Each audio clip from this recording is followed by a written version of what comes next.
सभी भैया बहनों को नमस्कार। ऑनलाइन कक्षा में आज हम संस्कृत विषय षष्ठी कक्षा में प्रकरण संस्कृत में वाक्य निर्माण के बारे में हम जानकारी लेंगे। पूर्व में हमने वचन, लिंग, पुरुष और धातु रूपाणी के बारे में पढ़ लिया था। अब उन सब का प्रयोग करते हुए हम वाक्य का निर्माण कैसे करते हैं। वाक्य का निर्माण करने से पहले हमको दो चीज़ें होनी आवश्यक है। एक तो कर्ता पहचान आनी चाहिए और साथ ही क्रिया सबसे महत्वपूर्ण है। क्रिया को समझ लिया तो उसके बाद में कर्ता ऑटोमेटिक ही निकल करके सामने आएगा। और जब क्रिया मालूम पड़ गई है तो कर्ता का पता करना है, तो उससे प्रश्न करना पड़ेगा जो क्रिया है अंतिम में, उस क्रिया से कि भाई कौन करना चाहता है, कौन है, इस प्रकार का प्रश्न करेंगे तो हमको वाक्य निर्माण करने में सरलता रहेगी। दूसरा एक सूत्र मैंने दिया था, मैं उत्तम, तू मध्यम, बाकी सब प्रथम। ये हमको सूत्र भी याद रखना पड़ेगा। दूसरा, कर्ता जिस वचन का होगा क्रिया भी उसी वचन की आएगी। कर्ता अगर द्विवचन का है तो क्रिया भी द्विवचन आएगी, और कर्ता बहुवचन का है तो क्रिया भी बहुवचन आएगी। हम उदाहरण के माध्यम से समझते हैं वाक्य निर्माण। वाक्य निर्माण में दो मुख्यतः तत्व का होना अनिवार्य है। दो चीज होनी अनिवार्य होती है। एक तो कर्ता, जिसको प्रथमा विभक्ति या कर्ता कारक को चिन्ह के रूप में भी अगर लिखा हुआ होगा तो हम उसको प्रयोग कर सकते हैं। फिर दूसरा है क्रिया यानी धातु रूप। ये दोनों की सहायता से ही वाक्य का निर्माण होता है। इनकी सहायता से ही वाक्य का निर्माण हो सकता है। क्योंकि जब मालूम पड़ेगा कि क्रिया आई है और क्रिया के साथ में कर्ता, ये क्रिया कौन कर रहा है, तो प्रश्न करेंगे तो हम उनको ध्यान में जाएंगे कि यह करता है, और उस जिस पुरुष का वो करता है, जिस वचन का करता है, उसी के अनुसार वो क्रिया आएगी। संस्कृत भाषा में नियम के आधार पर वाक्य निर्माण होता है। इसमें नियम बना हुआ होता है, उस नियम के अनुसार ही हम चल सकते हैं। कर्ता, कर्म और क्रिया।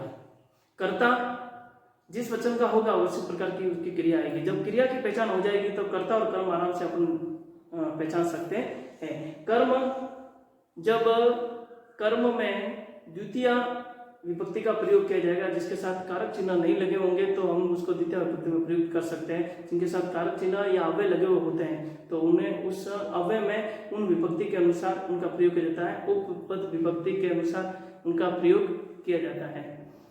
और कारक चिन्ह में जिस विभक्ति में है वो कारक कौन से कारक का है तो उसके अनुसार उसकी विभक्ति लिखी जाती है।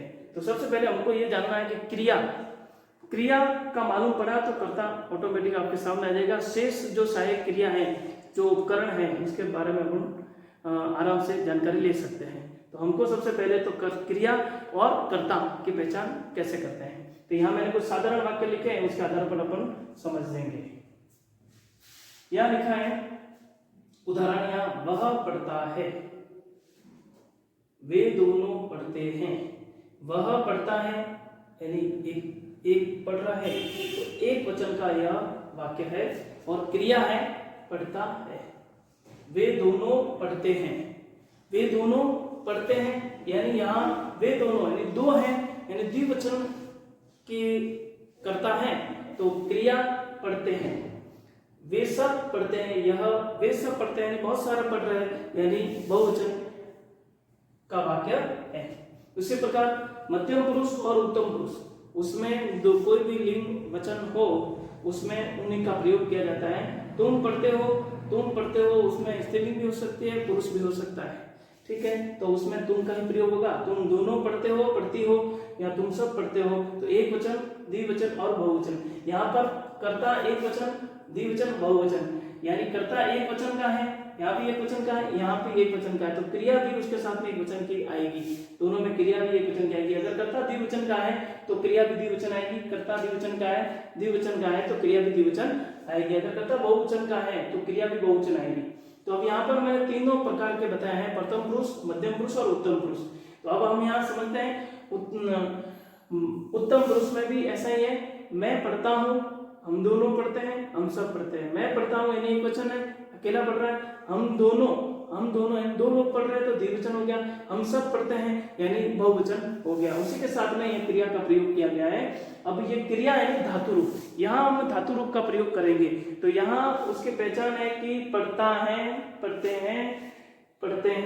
हैं, यानी ता तेती का प्रयोग किया, यानी कौन से धातु रूप यानी लकार का प्रयोग करेंगे हम वर्तमान काल को समझते हुए, फिर अन्य लकारों को हम आसानी से कर सकेंगे। तो सबसे पहले है वह पढ़ता है। अब यहाँ पर वह सर्वनाम है, ठीक है, प्रथम पुरुष एक वचन है, तो हमको कर्ता भी प्रथम पुरुष एक वचन और क्रिया भी प्रथम पुरुष एक वचन लानी पड़ेगी। अब वह की जगह पर नाम भी आ सकता है, राम पढ़ता है, सीता पढ़ती है, ठीक है। अब यहाँ पर नाम भी होगा तो भी वो कर्ता एक वचन ही है, यानी सीता एक है, राम एक है और वह यानी कोई एक जना वहां पढ़ता है। तो वह पढ़ता है, तो यहाँ पर क्रिया पढ़ता है, कौन पढ़ता है? वह पढ़ता है, तो यहाँ लिखा पठति। अब कौन पढ़ता है? तो सह, वह का अर्थ होता है सह, वह सह पठति, वह पढ़ता है। उसी प्रकार वे दोनों पढ़ते हैं, कौन पढ़ते हैं? वे दोनों पढ़ते हैं, तो उसके लिए क्या प्रयोग होगा? तौ पठतः। तो क्रिया यानी धातु रूप कौन से वचन की चाहिए? द्विवचन की। तो द्विवचन की धातु रूप है तो क्रिया द्विवचन है तो कर्ता भी द्विवचन चाहिए, तो तौ पठतः। वे सब पढ़ते हैं तो ते पठन्ति। इसी प्रकार यहाँ भी तुम पढ़ते हो तो तुम के साथ में तुम यानी त्वम, और पढ़ते हो यानी मध्यम पुरुष एक वचन है तो क्रिया भी उनको मध्यम पुरुष एक वचन आने पड़ेगी, तो पठसि। तुम दोनों पढ़ते हो, युवाम पठतः। तुम सब पढ़ते हो, यूयम पठतः। अब यहाँ पर पठतः ये दोनों में ध्यान रखना है, यहाँ पर विसर्ग है, यहाँ पर बिना विसर्ग का है, यानी यहाँ द्विवचन है, यहाँ बहुवचन है। पूरी इसी प्रकार मैं पढ़ता हूं, अहम पठामि, एक वचन का करता है तो क्रिया भी हमने क्या लाई? एक वचन क्रिया लाई। करता एक वचन है तो क्रिया भी हमने एक वचन लाई।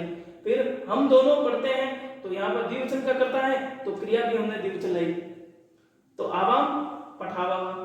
अब यहाँ हम सब पढ़ते हैं तो वयम पठामः, तो हम सब पढ़ते हैं तो वयम पठामः, यानी कर्ता बहुवचन का तो क्रिया भी हमने बहुवचन लाई है। अब इसी प्रकार से मान लो कोई और भी वाक्य आते हैं कि वह पढ़ता था या वह पढ़ेगा, तुम पढ़ते थे, तुम पढ़ोगे, या तुम पढ़ो, मैं पढ़ूं, मैं पढ़ता था, या मैं पढ़ूंगा, या मुझे पढ़ना चाहिए, तुम्हें पढ़ना चाहिए, या उसे पढ़ना चाहिए। तो जो भी प्रयोग होगा वो काल के अनुसार, क्रिया के अनुसार उसका प्रयोग किया जाएगा। आप सबको यह वाक्य निर्माण का समझ में आ गया होगा। अब एक चीज उसमें रह गई थी, कर्म मैंने बता दिया था, यह तो अव्यय लगा हुआ होगा या सामान्य कारक चिन्हों का प्रयोग किया हुआ होगा। अगर कारक चिन्ह का प्रयोग नहीं किया हुआ है तो उसके साथ में सामान्य शब्द लिखा हुआ होगा। तो जो सामान्य कारक और अव्यय प्रयोग किया, उपपद विभक्ति कारक नहीं लिखे हुए हैं तो हम उसको द्वितीय विभक्ति में उसका प्रयोग कर सकते हैं। आज के वीडियो में हम इतना ही पढ़ेंगे और भी इनके आधार पर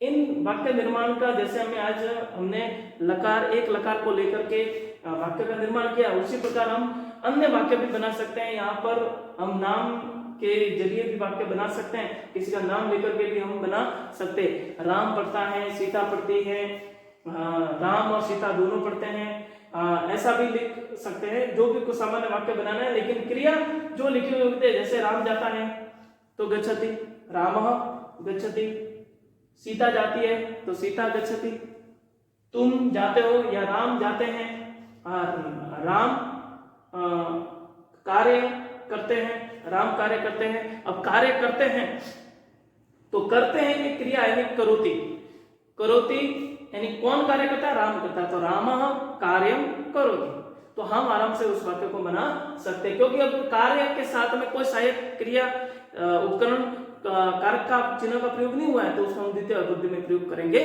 ठीक है, उसी प्रकार हम और भी सामान्य वाक्य बना सकते हैं। आज के वीडियो में इतना ही। सभी को नमस्कार।